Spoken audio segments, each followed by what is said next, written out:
We started. What's going on, you guys? It's Mikai Bruce filling in for Samson Folk, Raptors Reaction Podcast.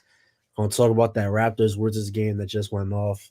Toronto loses their 10th straight game. They lose to the Washington Wizards, who, bottom of the Eastern Conference. They lose 112 to 109. Really, really rough way to lose. Really tough way to lose your 10th game in a row. But, with the team being how the team is right now with all these injuries, there are, of course, a couple of positive things that we can take away. But, you really wanted to see them pull out this win. This is probably their best chance to get a win with all these injuries happening, and most likely this is going to be the team for the rest of the season. So this is probably their best opportunity to snap the losing streak. But you can't really be too mad because they're on the second night of a back to back. They must have landed in Washington, in the middle of the night. Like they probably had dead legs in the middle of the game. Like this is just they really showed a lot of fight in this game, and they really showed just a lot of toughness, a lot of all that good stuff that you want to see from the team. So let's just talk about what happened. Washington, when the game first started, things were pretty tightly packed throughout most of the game. There was a little stretch there where Toronto seemed to really, be fully in control. Yeah, the broadcast said they arrived at 3 a.m. Yeah, they arrived at 3 a.m. That's a really, tough time to arrive, when you have a game the next day after you just played a game the day before that.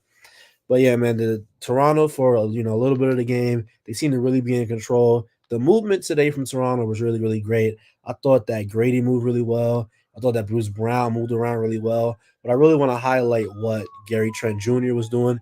Gary, he didn't really shoot well from three. Let me pull it up right now.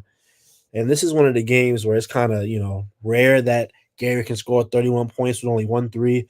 Shot 1 for 7 from the 3 point line tonight, but 10 to 10 from the free throw line, 10 to 26 from the field, in total. So Gary, he was just doing a really great job in getting to the paint. He was really, really patient, I want to say. Really patient, pump faking, getting guys in the air, just, doing a lot of, low post stuff kind of. I feel like he was, flexing for the crowd, making a lot of layups, hitting his little mid-range shots that he likes to hit sometimes. But it was really him, cutting hard, cutting to the paint. Kelly Olynyk, once again, did a pretty great job just dishing the ball, it's from a standstill, guys cutting all around.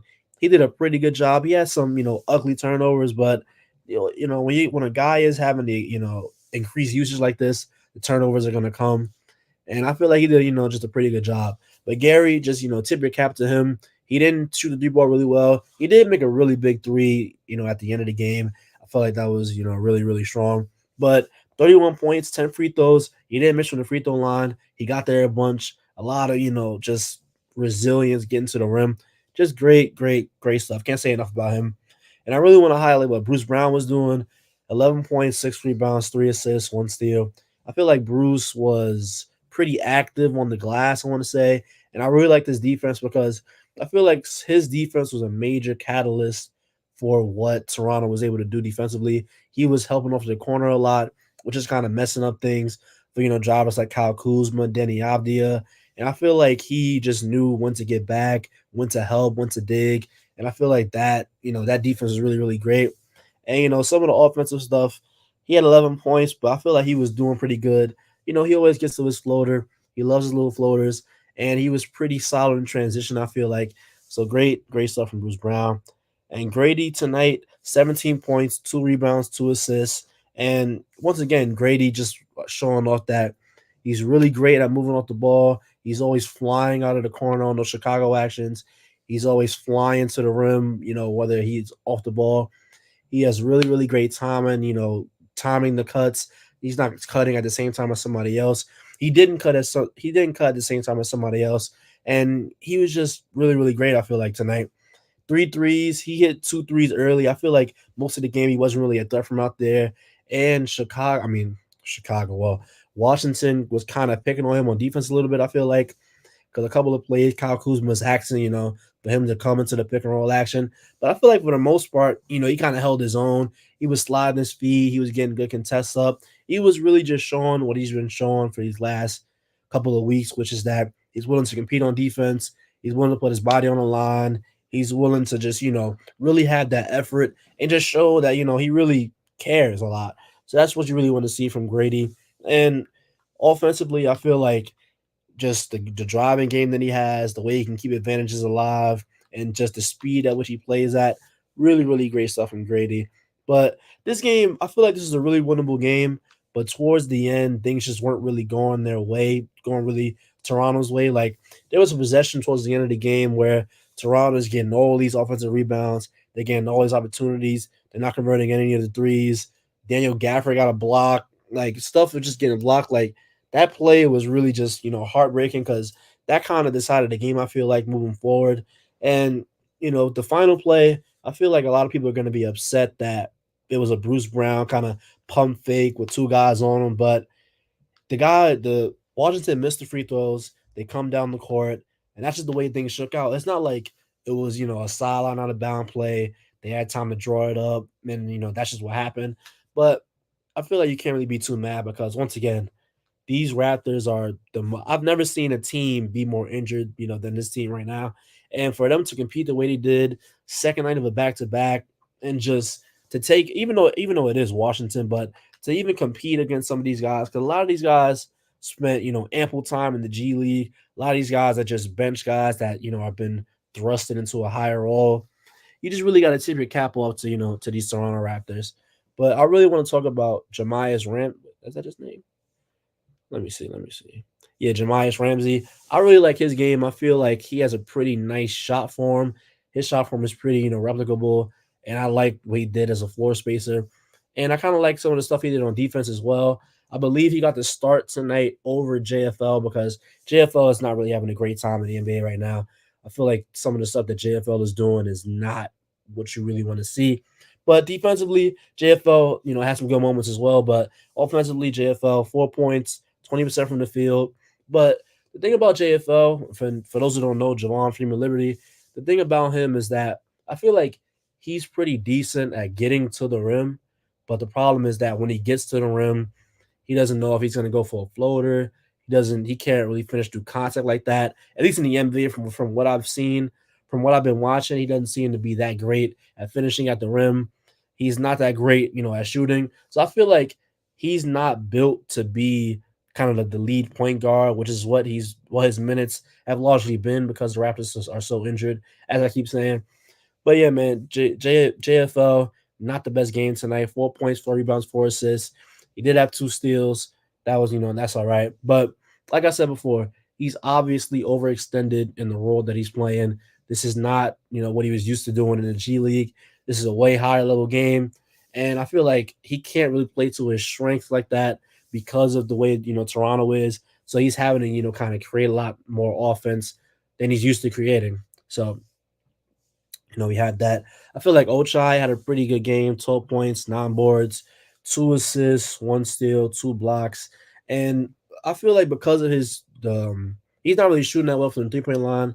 So teams aren't really respecting him from out there. They're kind of giving him, a lot of space, when he's behind the arc. And I feel like he's done a great job of just leveraging that into cuts right off of the catch, attacking off of the catch. And the occasional three. So tonight he was 0 5 from three. I can't say that he's been making threes tonight, but I feel like he's been making some threes at least. But tonight he just did a really good job. I feel like going to the paint, finishing strong through contact, finishing, getting and ones.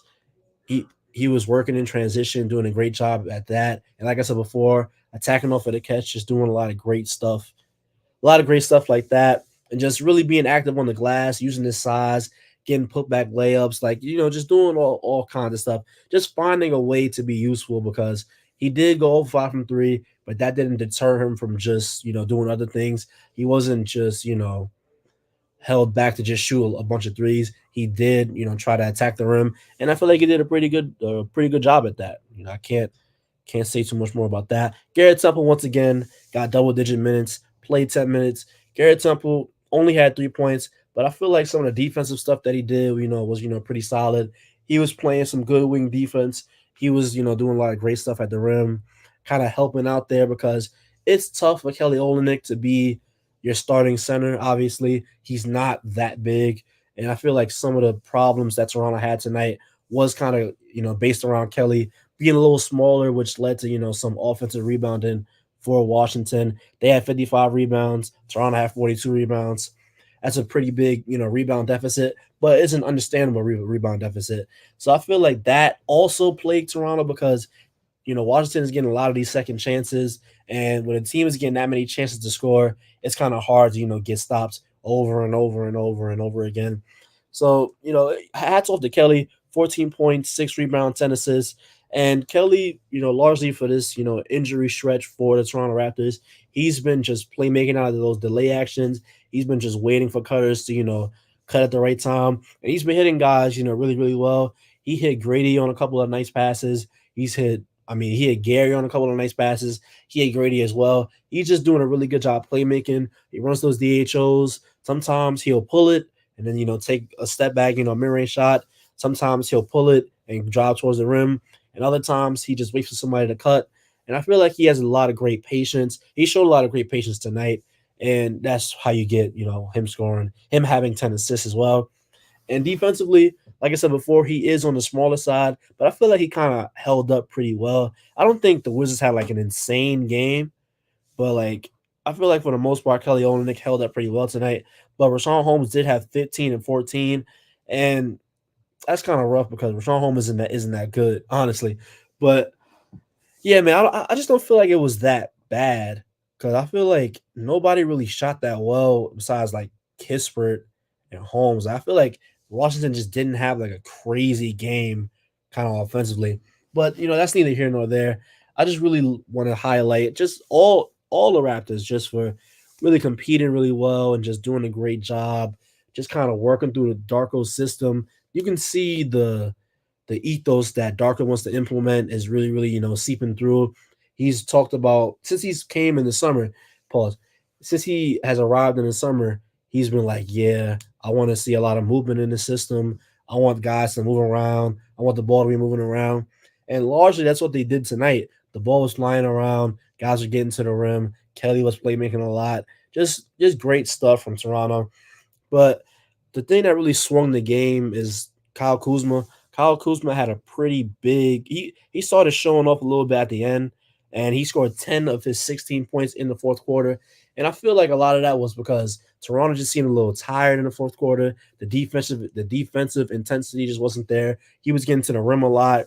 He was, getting to the rim in transition. He was just driving in like semi-transition. There wasn't really a lot of resistance for Kyle Kuzma in the fourth quarter. And it was just mostly him just going to the rim, him barging the rim, him hitting a bunch of layups, just just stuff like that. So Kyle Kuzma kind of blew the game open in the fourth quarter.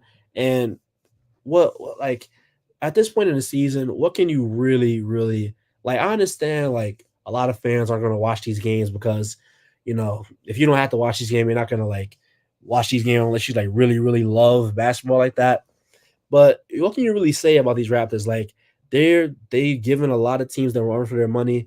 These are a lot of players who most likely wouldn't even be in the rotation when the Raptors are healthy. So I feel like you really gotta like I don't know, you gotta tip your cap. You gotta give them some credit here because 109, 112, that's not a really bad score to have. It was a pretty competitive game. Like at no point were Toronto just completely out of this. They were in control for a lot of this game, and it just kind of slipped away at the end. But that's to be expected because all these guys are so young. All these guys are just, kind of inexperienced. And Washington just kind of closed them out towards the end. And like I said, the last play is the last play like that. That was just kind of unlucky. But they were in position to win, but it just, like I said, it just kind of slipped away, man. So the Raptors lose 10 straight. That's not a great spot to be in, losing 10 straight games. But for those of you who are really into the draft, there's going to be a lot of great draft coverage on Raptors Republic. So they're probably going to get a pretty high pick. So hopefully that, they can draft somebody that can be worth all this losing and all this. And I don't want to call it tanking because I feel like tanking is when teams like purposely have guys, sit out and purposely like over exaggerate injuries. I don't think that's the case with Toronto because everybody that's hurt has a legitimate injury or obviously a legitimate reason to be out. Like we know what happened to RJ, we know what's happened to IQ, and we saw everybody else get hurt. So I feel like you can't even really call this a tank. This is really just a bad case of just bad luck. I feel like, but yeah, man, this game I mean, for a game to be kind of rough like this, I feel like it wasn't that bad. Like it was a pretty competitive game all the way throughout, and I had a pretty good time, watching it. There were a lot of great moments where Toronto was, I felt like Toronto was gonna win when it was around like the third quarter when they got like kind of that 10+ point lead. Bruce Brown was doing a lot of great stuff. Gary was kind of dominating inside of the paint. Just they were just doing a lot of great stuff. I feel like, but yeah, man, talk to me, chat. Like let's talk about this game. What's some questions y'all have? What's something y'all want to talk about with this game? Because this game, I mean, they shot 24% from three. It's hard to win NBA games shooting that bad from three, and especially when your best shooter. Well, is Gary Trent a better shooter than Grady? Yeah, I'd probably say so for right now. So when your best shooter is shooting 1 for 7 from three, it is really really tough and rough to win like that. But like I said before, everybody's so young, everybody's so inexperienced. It's just kind of tough to win a game like this. You know what I'm saying? And Washington, man, like Denny Avdia, he had a pretty great game. I didn't think he would be, going off like that. His game kind of started early. I feel like they were having a little trouble guarding him, whether it was him, just getting to the rim or him, getting to the mid range. Corey Kispert, he had a pretty good game. He was shooting really well from outside. My question is half a joke. Did you really enjoy watching it? I mean, I enjoyed watching it as much as you can enjoy a game like this. Like the most you can ask when it's a game like this is that it not be a blowout.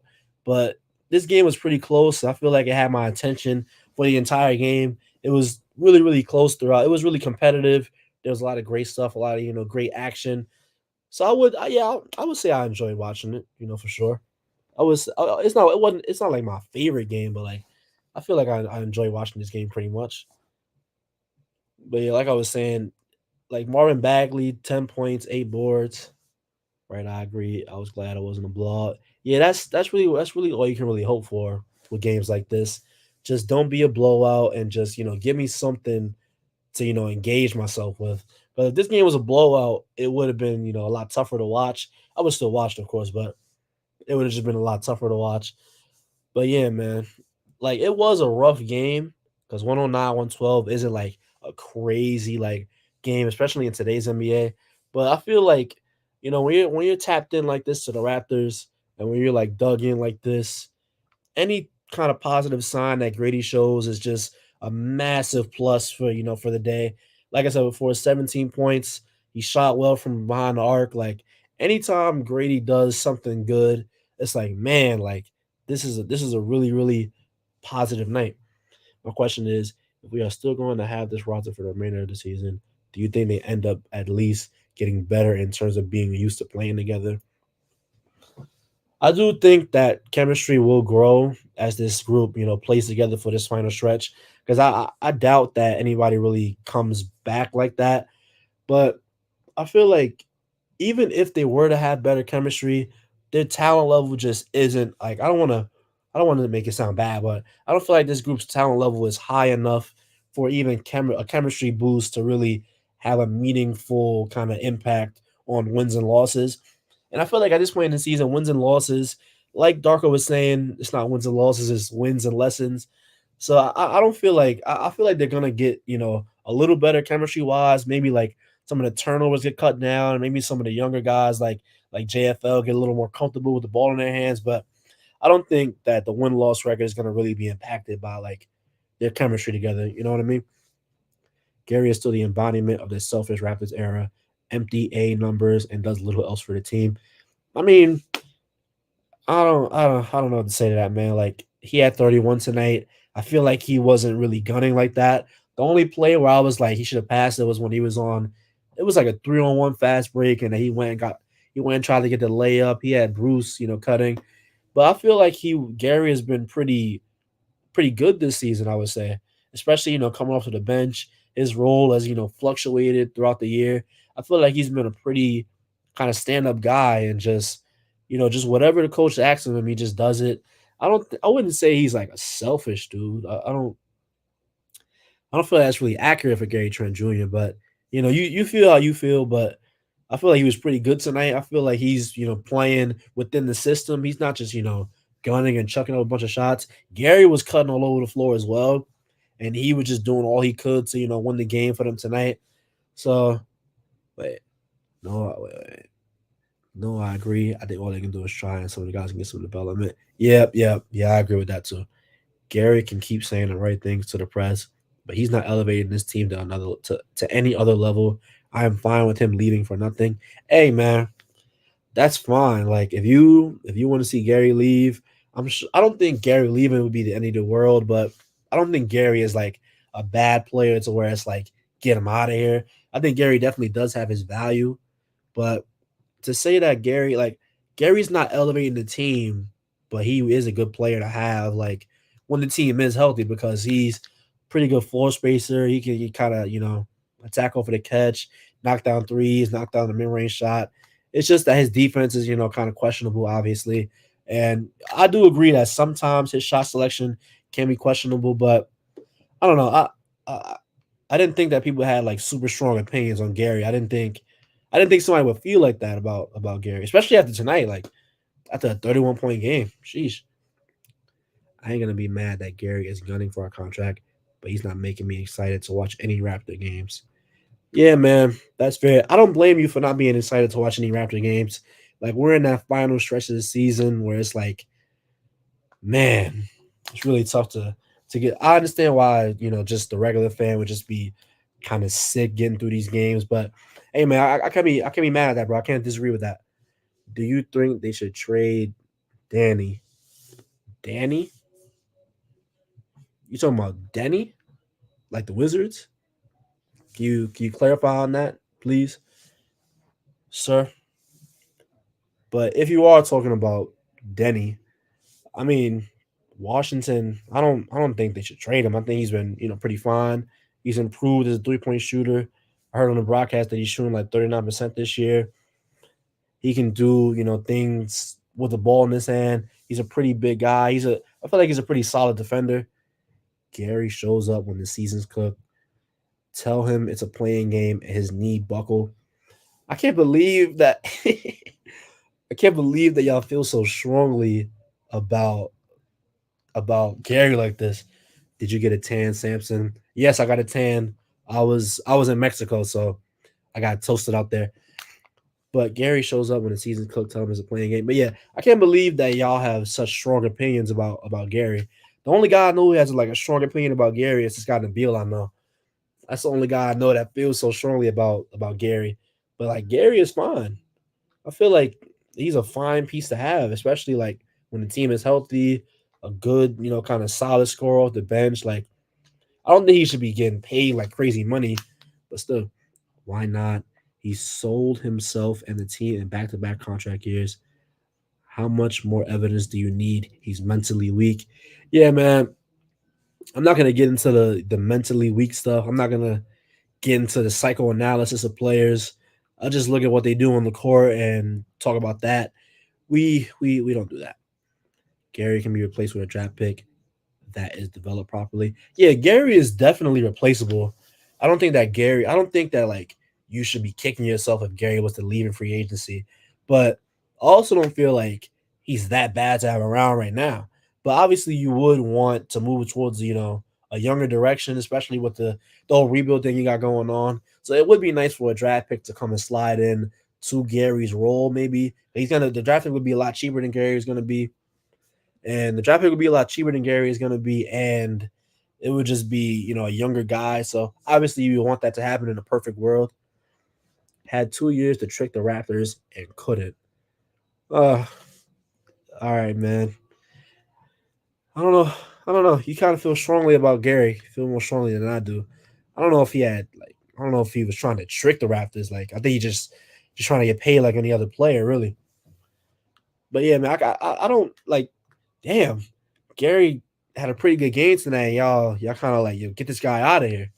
It's kind of shocking. Like damn. But yeah, man, just keep talking in the chat. Any other comments, questions? I'm talking all night. But Dennis was a cancer. Yeah, see, like I wouldn't say Dennis was a cancer.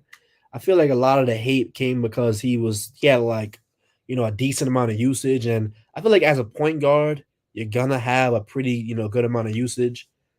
I think it's just two people that feel that way. Yeah, I'm just talking about these two people right here. Like, I don't think it's like the entire fan base that feels that way about Gary. I'm just talking about these two right here. Lopez snatched his headband, and the confidence been gone since. Oh man, yeah, that's pretty funny. But yeah, man, Dennis, I wouldn't say that Dennis was a cancer. I think Dennis was a fine player here, but he was kind of what's the word for it? Dennis, he was kind of overstretched a little bit. I feel like he was given the ball a lot more than he probably should have been. But hey, man, that's the break. She's not even here no more. You think any of the G League guys stick? I can see Jemias Ramsey sticking out. I really like his game. I feel like he can be a pretty solid shooter. I liked a little bit. I've liked a fair amount of what I've seen from him, kind of on ball creation wise, and I feel like he can probably stick. And another guy, another one of the young guys, I feel like can stick. He didn't play tonight, but Jonte Porter. I feel like Jonte Porter is a pretty. I feel like he's a plus passer for a big man. He can kind of shoot the three ball. He's big enough to where he can like impact things in the paint a little bit, I guess. But it's really the passing and the shooting to where I think he can be a solid bench kind of rotation guy. But those two are the two that I would say can probably stick. Make a rotation in the NBA. JFL before this NBA stint, I kind of felt more strongly about him, but recently, as I've been watching him play, I haven't been really pleasantly surprised like that. I feel that way. I just don't want to overwhelm the chat with negativity. Hey man, say whatever. Like, just draw whatever opinion you have, man. It's not that serious. Ramsey will still need that summer league 2024 reassurance. C. Wieskamp and Gillespie. I mean, yeah, it would be nice to have Ramsey on the summer league team. It would be nice to see Ramsey, get more reps. Jonte Porter seems more comfortable on the NBA floor than some of the others that have come from the G League at the start. Yeah, I would say that Jonte definitely does seem. I would agree with that, Coco. I do think that he does seem a little more comfortable, and he seems just more, confident because some of the passes that he tries, you really have to be pretty confident and pretty, strong mentally to do some of the stuff that he's been doing. But I feel like Jonte, like just his skill set is pretty valuable if he was to, keep shooting well. I don't know exactly what he's shooting right now, but from the games I watched, I feel like he's hit a considerable amount of threes. So yeah, I would agree with that, Coco. You're definitely right. You're definitely right on the mark with that one right there. But yeah, man, what are we gonna do with these Raptors, man? Jonte's goal is to usurp Olenek in the pecking order. I mean, isn't that every G League guy's goal to kind of climb their way up the pecking order? I'll take that as a joke though. Jonte Porter has no post move. He can pass for now, but what happens when you start playing the passing lanes? Mm, yeah, I'm not saying he's gonna be like a starter or like a star in the NBA. Do you plan to remain awake for the whole stream? You're a sick man, Goose. I don't. Yeah, you're a sick man. Yeah, get this guy out of here, man. But he can pass for now. But what happens when you start playing the passing lanes?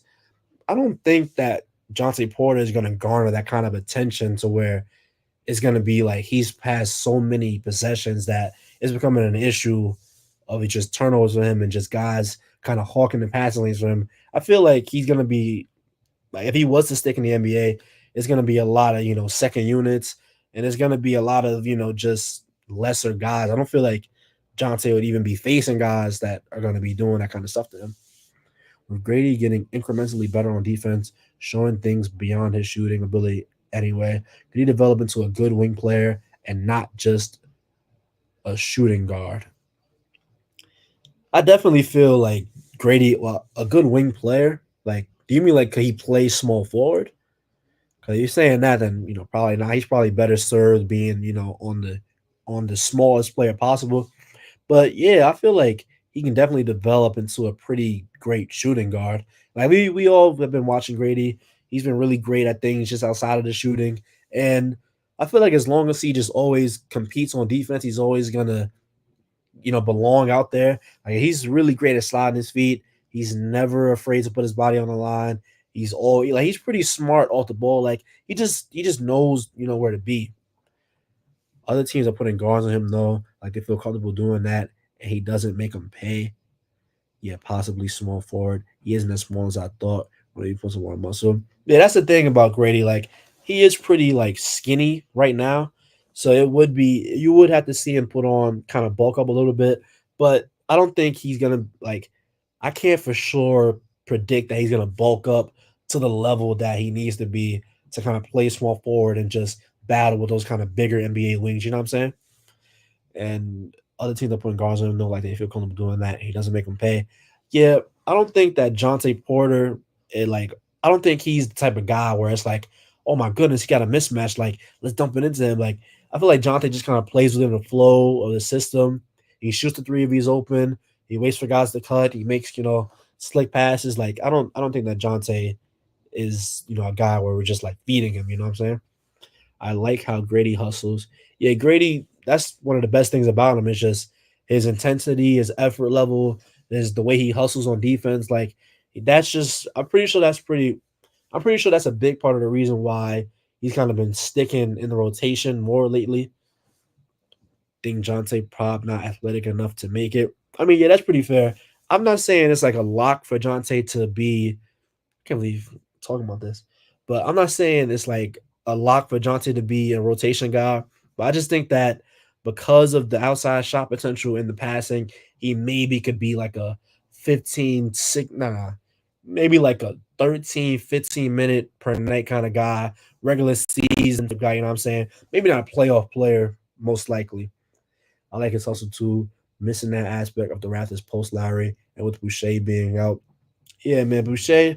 That's one thing about Boucher. He was always going to give you 10 million% effort, and the Raptors probably need a lot of that right now. If Indiana already, if Indiana falls out of the playoffs and lose the play-in, and Zach Edey is on the board, should we draft him with the Indiana pick?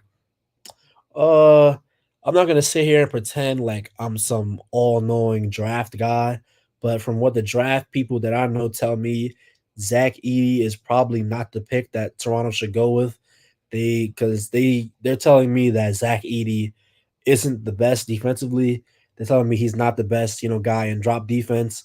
And the last thing that Toronto needs is a guy who cannot really a guy who was pretty slow and not that great at defense. I feel like, but Goose, do something for me. Talk in the chat. Talk about the draft in the chat for me, Goose, please. If you're still here, Jonte would be our backup big, which is fine. Yeah, I don't think even if Jonte was to get a full time contract, I don't think he'd be getting a lot of minutes per night. I think he would just be like a strictly regular season player, just you know what I'm saying, just to kind of just fill up some spot minutes. And I think he'd be a fun regular season guy who can, have good games occasionally. But yeah, that's pretty much all my thoughts on Jonte. I think that he got some definitely has some potential, but I feel like a lot of his potential is based around whether he can really hit the 3 point shot a lot, whether he can hit the kind of mid range shot a lot, because that's always a good option to have a big who can kind of stretch out the defense like that. I feel like that's something that Jonte could maybe be good at, but we'll see. We hope that he can shoot as good as his brother. That's something that we're all praying for right now, for sure, for sure. But yeah, man, what did y'all think about this game? Like, what were y'all thoughts? If y'all watched the game, obviously, but I don't blame y'all if y'all didn't watch the game. But yeah, what was some of y'all thoughts about just this game overall?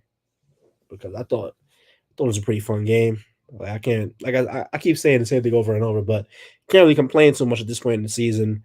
You get a game like this, down to the wire. Not a not a bad game, not a bad game at all, man. Not a bad game at all. And I feel like well, let me look at the Raptors schedule coming up because I feel like we got kind of a rough schedule coming up. Yeah, on Monday we face Brooklyn. Probably not going to win that one. Jordan Poole back. I can't be mad at at least trying one J back. Jordan Poole back. I don't know, man. Jordan Poole was taking a lot of kind of nutty shots. I feel like a lot of like 32 footers, like way behind the 3 point line. He did have 12 assists though, but I feel like that's a little Mickey Mouse because the Raptors defense isn't that crazy. But he's definitely been playing a lot better. I feel like ever since he's come off the bench, he started tonight for sure. But He's been playing a lot better lately, just scoring the ball, pretty well. And he definitely did have a lot of great moments tonight offensively. But yeah, Jordan Poole, I would say I wouldn't say he's back, but like I would say he's been playing pretty well. I can't be mad if they are at least trying. Yep, you can't be mad. Yeah, you really just can't. JFL is slightly less trash than Jeff Doughton. Dick got iced out for a bit. Yeah, I don't know. I don't know if I would call it iced out, but I do feel like that Grady wasn't shooting as much as he was, earlier in the game. Took one shot in the fourth quarter and four shots in the third quarter. But yeah, one shot in the fourth quarter. I feel like the ball just kind of wasn't really finding him like that. But I wouldn't call it iced out. I just feel like things just weren't shaking out really properly. He did play 9 minutes though, so you would like to see him get up more than one shot, especially in a game so close where we could have used that kind of boost offensively. But yeah, man, that's just how things shake out sometimes. JFL is slightly less trash than Jeff Doughton. Hey, I was a big Jeff Doughton guy last year. Jeff Doughton, I wrote a couple of articles about him. I followed him from when he was in, summer league, and I thought Jeff Dowden was going to be able to, get a guaranteed contract and kind of stay here. I like Jeff Dowden's game, but it just didn't work out with Jeff Dowden. And I would say that Jeff Dowden is better than JFL from what I've seen specifically. Kelly thinks he's him. Yeah, man. I don't know what to say to that. Jeff Dowden is with the Sixers now. Yeah, I really hope that Jeff Dowden can kind of stick in the NBA. I thought it was really weird how Toronto kind of just let him walk last season. Like he's not like some crazy player where it's like you're kicking yourself for losing him. But I thought that he had proved enough, especially like when Nick Nurse was playing him all those minutes towards the end of the season last year. I thought he proved enough to get a contract, but you know, I don't know if he lasts or something. To be honest, he's making more mistakes than the youngins. Yeah, that's something I was saying earlier. Like with increased usage, it's just kind of rough to not have a bunch of turnovers. But I feel like some of the turnovers were really ugly from Kelly. But increased usage is going to lead to stuff like that when a guy is kind of overextended in his role. Like a lot of the offense runs through Kelly Olynyk, and a lot of the passes that he makes, in those DHOs and kind of those elbow actions, it requires him to make kind of those tight window kind of passes and just great passes to inside the paint. And those passes are really tough to make through because there's mad hands just waving through. But I feel like all things considered, he's done a pretty solid job. That was very weird. Yeah, I really did think that was very weird because the way that Masai was talking about him in the end of the season press conference last year, I thought that he was going to be able to kind of stay here for a while at least, and especially with how he was playing defensively. Like I thought that with a team that kind of needs needed at the time those bench guards, I thought that he was going to be able to kind of stick. But I thought it was very weird as well, and they could have blessed him with some money too on a guaranteed contract, but they just decided not to for some reason. I don't know why. I really like Jeff Dowden. I feel like he had a lot of potential, but I hope he does well on the Sixers though. I hope he can kind of climb out there. The Sixers aren't with Embiid out. They're probably not gonna be doing too much. So hopefully he can just find some minutes for the Sixers for the rest of the season. But just hope things work out for guys like that. But yeah, what was I saying? Next game, Toronto is going to face Brooklyn. And Brooklyn is not like a crazy team, but obviously they're going to be better than the Raptors. And you just hope that they can, hopefully Toronto can make that game competitive. But I feel like we've been kind of getting blessed with Toronto late. Well, that sounds weird. I feel like Toronto has been able to kind of compete for at least, solid stretches in a lot of these games. So I feel like we're due for a game where things just don't go well at any point during the game, and things just it's just a blowout the entire game. I'm not saying it's going to happen against the Nets, but it could happen. Coming up, it's a lot to ask of these guys to kind of keep up with these high level NBA teams when a lot of them are barely rotation guys themselves. Send play in predictions like East playing, like West playing, like I don't understand. Like you mean like who do I think is gonna make the play in and like get into the playoffs through that? So you asking me, I would say the Lakers are gonna come out of the play in, and I don't even know who's in the East play in. I ain't gonna lie to you. Let me see who's in the East play. Let me look it up real fast.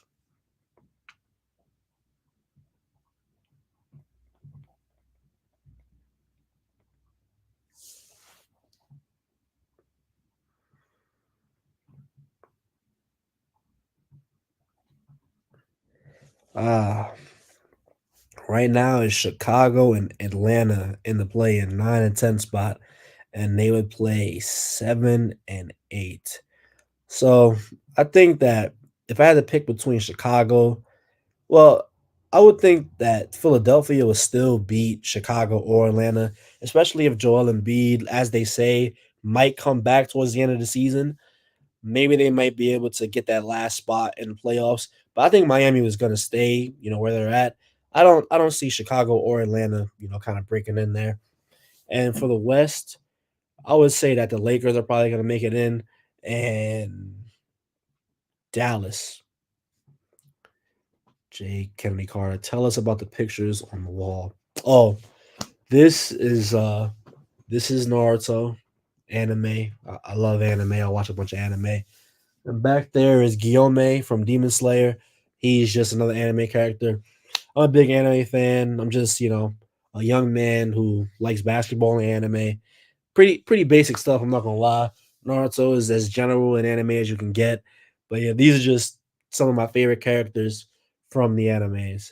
Well, honestly, Guillaume is not one of my favorites. He's just a random character that a friend got from me in the past. But I just hung it up to be nice. But yeah, man, just an anime fan. That's really it. But yeah, man, I'm really out here doing this broadcast, man. This is crazy. Who would have thought? Like, I'm not even a Raptors fan. Like, obviously, well, I can't even say that at this point. Because I feel like when I first started, like 2 years ago, I was like, yeah, like, I don't care about the Raptors. But now I'm kind of dug into the team. Like, even when I'm not covering the game, I'm still keeping track of it. Like, just, keeping track of it a lot.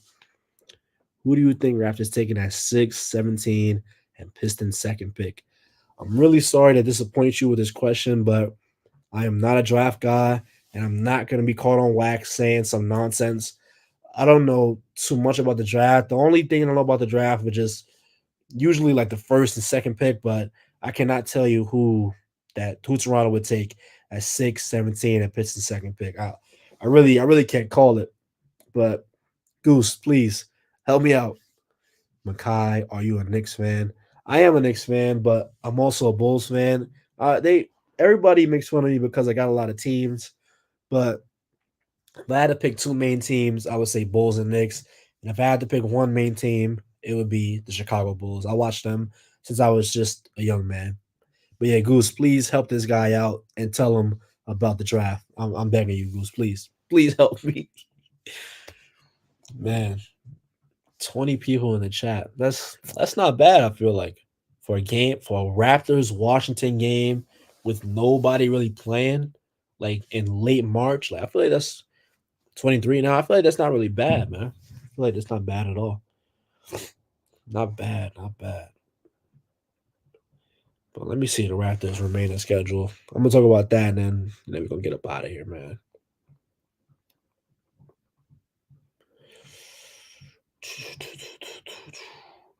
All right. To finish off the season, Toronto is going to play the Nets, then the Knicks, then the Sixers, then Lakers, then Wolves, then Bucks, then Wizards, then Pacers, then Nets again, and then they finish off with the Heat back to back. I feel like this is a pretty rough schedule, honestly. Like, I don't really, the only game I see here that they can really win is, well, conceivably win with the roster they have is the Wizards game, but it seems like they're really going to bottom out. And that, for people who want them to, have a really high pick, that's good for y'all, but probably going to be rough to watch those games. But they're probably going to lose to Brooklyn, probably going to lose to the Knicks, probably lose to the Sixers, probably lose to the Lakers. Like, uh, going down this list, this is rough, man. It's really, really rough. But I guess we'll see if RJ comes back. We'll see if Emmanuel quickly comes back. Obviously, Scotty Barnes is probably cooked for the season. Jakob probably cooked for the season. But you know what I'm saying. Will the Raps win a single win the rest of the year? If I had to guess, no, because I can't put a stamp behind this roster winning any of these games. We don't. There's no like Detroit on the schedule. The only team where I see maybe is the Wizards because we just played them tonight. We played them pretty good, but even that, like I don't know, man. It's a pretty rough schedule, man. Well, I can't say that because if the guys are like resting their players, like resting their star players down the stretch, maybe we can sneak out a couple of wins. But nah, I don't know. I can't call it, man. I don't think so. I really I really don't see it. Maybe if like the Heat rest everybody in the last game, maybe we can get sneak that win in. But yeah, I don't know. We suck. Yeah, man. That's how rebuilds go, baby. You gotta buckle in. You gotta tighten up for the rebuild, man. Rebuilds, like I've been begging for Chicago to do this to rebuild, but rebuilds start off like this, and in the end, hopefully it pays off. And you just hope that they can draft well, build well, sign free agents well. You just hope that things just really go well for Toronto in this rebuild era. But it's probably going to get a pretty good draft pick. Are you okay with being bad for another year? Because a lot of people want to rush the process. I mean, I do think that Toronto probably won't be, a serious team next year, but you just hope that you can just, develop your prospects well and just kind of build a system on the Darko. I feel like those are probably the two most important things. Obviously, you want to see Grady develop, and obviously you want Sky to continue to, grow, and all the guys to continue to grow. But being bad for another year doesn't sound like the worst to me. You just hope that they can be fairly competitive. Like I feel like with Scotty and the gang here, like with Scotty and Barbecue, I feel like that was the perfect model for the rebuild because it's like they weren't really favored to win a lot of games, but you can just build upon like you can just really see have a lot of fun watching those guys and just have a lot of fun seeing them kind of develop in the system. My friends who are Bulls fans wish for this too. Yeah, man, the Bulls, they gotta make some trades, man. They gotta do something. Raptors are gonna be bad for 2 to 3 years. Yeah, most likely. That's a pretty generous timeline for for a rebuild to go that long. But usually it might be a little more than that, or maybe somebody they draft kind of develops really nicely. Maybe RJ becomes a star. Maybe Emmanuel quickly becomes a star. Like rebuilds are really just kind of unpredictable like that. Rebuilds take more than just one more bad year. LOL. Look at OKC. That was a few years even after they got Shea. Yeah, OKC is a pretty like perfect example of a rebuild because the way they've drafted it's just been really beautiful, and a lot of their guys have been drafted or they just signed a free agency. I feel like it's really only Shea that they traded for, and they traded for Shea when he was like a really young prospect guy.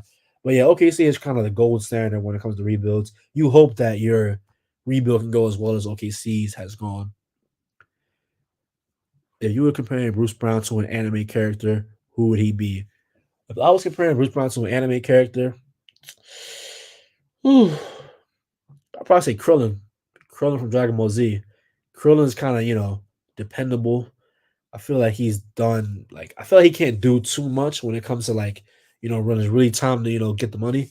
But I feel like he's a pretty dependable guy, trustworthy, I guess, like just solid, just solid. If you look at it, yes, Krillin is good. He's small. Yeah, I agree. If you look at it, Gary, Bruce Brown, Boucher are gonna summer replaced by potentially three rookies with McDaniels, Agbaji. Yeah, man. The team, I think it's been pretty clear that they're trying to get younger. And Boucher was recently just not even in a rotation. So I don't think they're going to be fiending to bring him back. With Bruce Brown, I can see him being like a summer trade kind of guy. See if he can just maybe I don't know, maybe get a decent first round pick for him. It depends on the team. But, maybe things shake out like that. If they get IQ back before then, they may be able to beat the Wizards. Yeah, man. If they get any like IQ or RJ back, I feel like that kind of changes things because one of those guys has a monster game and all of a sudden they won the game. But I feel like we can't really assume that they're going to return. And honestly, they shouldn't. at this point in the season because as we know, I won't speak on it, but they're dealing with some pretty serious stuff. So you hope that they just have the freedom and time. You hope that Toronto gives them the freedom and time to just deal with their personal stuff. Daniels isn't replacing anyone. Yeah, he's not that good. Would you take a second for Bruce if it came down to it? Yeah, I mean, you would rather take something over nothing. And I don't think that Bruce would, be itching to resign here. And I feel like it was kind of a shock that Bruce even stayed. It was a shock that Bruce even stayed past the trade deadline in the first place. But I would take a second for Bruce if it came down to it because you don't want to just lose a guy for nothing, like a rotation guy for nothing. You can do something with the second round pick. Toronto, I feel like lately Toronto hasn't been that great in the second round, but they kind of had a stretch where it was a lot of second round guys that they were picking, like obviously Pascal. Fred wasn't second round, but he was undrafted. Like they were just doing a really great job at just taking these prospects and just building them up, developing them well. Just, great stuff like that. 3 weeks left in season, no point bringing starters back. I agree, man. I really agree. But if they were to, want to come back, I don't think that you can allow, people to just, if they were to come back, if they were to want to come back, I don't think that Toronto would be like, absolutely not. You know what I'm saying? Pascal was 27, I believe. Was he a late first? So maybe it was Norm I'm thinking of. Maybe it was Norman Powell. I know it was somebody. Yes, Norman Powell. There we go. So it was really Norm and but 27th is like mad late though. Like might as well be a second. But nah, I can't say that. I was wrong. Pascal 27. That's my bad. But yeah, man. But even still, like they did a pretty good job. The point was more so about how Toronto's done a pretty good job lately of just not lately, but before they were doing like a great job developing kind of the younger guys. You know what I'm saying, man? Van the Hoot, 2-2-3-4. Also, RJ likely want to stay healthy for Olympics in summer. Yeah, man. Um, yeah, it's gonna be RJ probably does want to play. I can't really speak for RJ like that. I don't know. I don't know what he wants to do with the Olympics. Like we can assume that he would want to play for the Olympics, but with what happened to him recently, I just you can't call anything. I can't imagine that that's gonna be his priority this summer. My sister says you're doing great. Thank you, Goose's sister. This is my first time, so really appreciate the kind words, Goose's sister. Hopefully, Goose agrees with you, Goose's sister. Hopefully. But yeah, man, I got any last comments before we wrap this thing up? My debut reaction podcast. Belted Team USA A soon. Oh man. All I'm gonna say about Team USA is there's nobody in the world who is going to beat them in the Olympics. LeBron's gone, Steph, KD, Tatum, AD, Bam, and it's too much. It's too much. How do you best create a developmental situation for Grady next year? Congrats on the first one. Thank you. Thank you a lot. But how do you best create a developmental situation for Grady next year? I mean, I feel like the developmental situation was created for him this year once the rebuild kind of started and he was re-implemented into the lineup. But I feel like the spacing is there. I feel like there's a pretty good amount of ball handlers for him to kind of spot up next to. I feel like we have some pretty good passers to find Grady. I feel like the situation for Grady is pretty great, and the system is also pretty great for Grady because he isn't just a spot up guy. He is allowed to cut all over the court and just kind of be valuable in that way. So I feel like the situation for Grady developmentally is already in place. I feel like does Zach Edey get a gold, silver medal, and does Embiid actually limp out for USA? I can't see Embiid playing for. I can't see Embiid playing the Olympics this summer. If he did play, it would be kind of a shocker to me because you do want to get fully healthy for the NBA season. But yeah, I doubt that Embiid plays for USA. But I can't call it.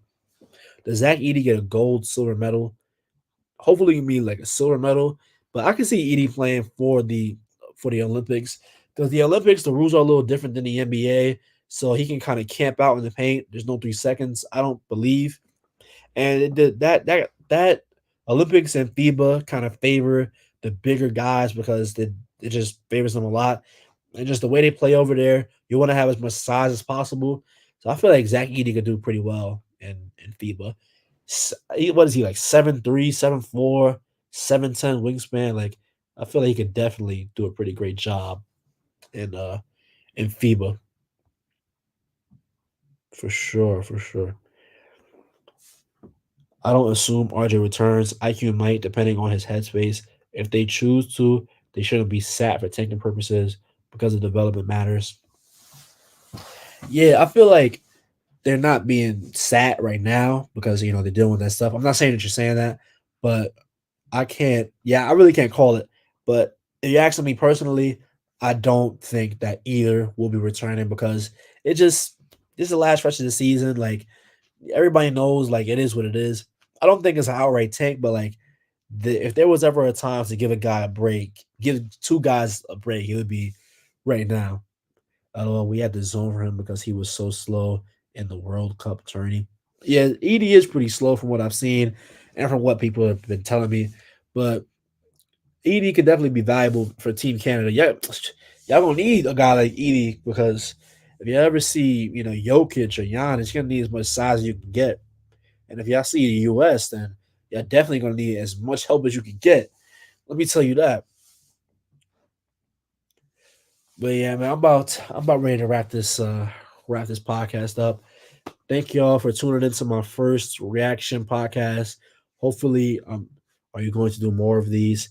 Hey man, hopefully, but right now, Samson, the golden mic is still his. It's still his show. I was just a substitute tonight, but hopefully in the future, I'm gonna be able to do some more of these. I'm probably gonna be on more of these, just probably not co-hosting, but I'm probably gonna be, popping on with Samson throughout the season and seasons, to come.